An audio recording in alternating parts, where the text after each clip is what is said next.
ವಿಕಾಸಸೌಧದಲ್ಲಿ ಅಂಗಾಂಗ ಮರುಪಡೆಯುವಿಕೆ ಕೇಂದ್ರಗಳ ಸ್ಥಾಪನೆಗೆ ಮನವಿ.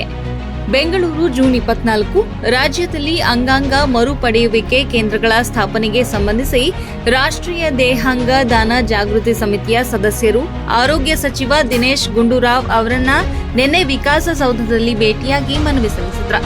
ಈ ಸಂದರ್ಭದಲ್ಲಿ ಸಮಿತಿ ಸದಸ್ಯರು ಮಾತನಾಡಿ, ರಾಜ್ಯದ ಎಲ್ಲ ವೈದ್ಯಕೀಯ ಕಾಲೇಜುಗಳು ಮತ್ತು ಆಸ್ಪತ್ರೆಗಳಲ್ಲಿ ಅಂಗಾಂಗ ಮರುಪಡೆಯುವಿಕೆ ಕೇಂದ್ರಗಳನ್ನು ಆರಂಭಿಸುವ ಅಗತ್ಯವಿದೆ. ಮೆದುಳು ನಿಷ್ಕ್ರಿಯಗೊಂಡ ರೋಗಿಗಳ ಕುಟುಂಬದವರಿಗೆ ದೇಹಾಂಗ ದಾನದ ಮಹತ್ವದ ಕುರಿತು ಸ್ಪಷ್ಟ ಮತ್ತು ಸೂಕ್ತ ಮಾಹಿತಿ ನೀಡುವಂತೆ ವೈದ್ಯರಿಗೆ ತರಬೇತಿ ನೀಡಬೇಕು ಎಂದು ಒತ್ತಿ ಹೇಳಿದರು.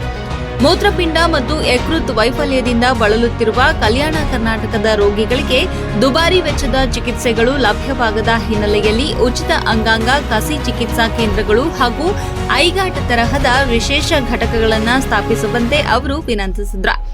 ಆರೋಗ್ಯ ಸಚಿವರು ಈ ಮನವಿಗೆ ಸಕಾರಾತ್ಮಕ ಪ್ರತಿಕ್ರಿಯೆ ನೀಡಿದ್ದು, ತಕ್ಷಣವೇ ಸಂಬಂಧಿತ ಆರೋಗ್ಯ ಇಲಾಖೆ ಅಧಿಕಾರಿಗಳಿಗೆ ಅಗತ್ಯ ಸೂಚನೆಗಳನ್ನು ನೀಡುವುದಾಗಿ ಭರವಸೆ ನೀಡಿದರು. ನಮ್ಮ ಈ ಪ್ರಯತ್ನಗಳಿಗೆ ಸರ್ಕಾರದ ಸಂಪೂರ್ಣ ಸಹಕಾರ ಸಿಗಲಿ, ಅಂಗಾಂಗ ದಾನದ ಕುರಿತು ಇನ್ನಷ್ಟು ಜನರಲ್ಲಿ ಜಾಗೃತಿ ಮೂಡಲಿ ಎಂದು ಸಮಿತಿಯ ಸದಸ್ಯರಾದ ಪ್ರಭಾ ವಸಂತ್ ಹಾರೈಸಿದರು. ಈ ಸಂದರ್ಭದಲ್ಲಿ ಸಮಿತಿಯ ಅಧ್ಯಕ್ಷರಾದ ಶಿವಾನಂದ್, ಸದಸ್ಯರುಗಳಾದ ಝಾನ್ಸಿ, ಪ್ರಭಾ ವಸಂತ್, ಶಶಿಕಲಾ, ನಂದಿನಿ, ವಿಜಯ್, ಶೇಖರ್ ಹಾಗೂ ಇತರರು ಉಪಸ್ಥಿತರಿದ್ದರು.